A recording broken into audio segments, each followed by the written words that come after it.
Hello guys, today I'm going to tell you about that Orochi Network token. Now before I start the video, let's share my legal disclaimer. This video is only for educational purpose. Do your own research for the investing.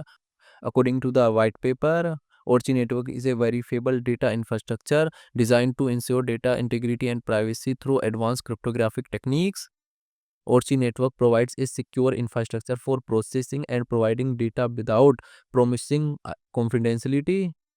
This combination of cutting-edge cryptography primitives, zero-knowledge proofs carrying data, fully homomorphic encryption, allows users to trust systems outputs while keeping sensitive information protected, making it a powerful solution for users requiring both transparency and privacy. Orochi Network token total supply is 1 billion and circulating supply is around 144.27 million own token. Own token is listed on Binance Alpha and other exchanges. If I share my opinion with you, then this project up to 75% chances is that it is a legit or good project. So guys, don't take my opinion as a financial advice. Do your own research for the investing. Thanks for watching.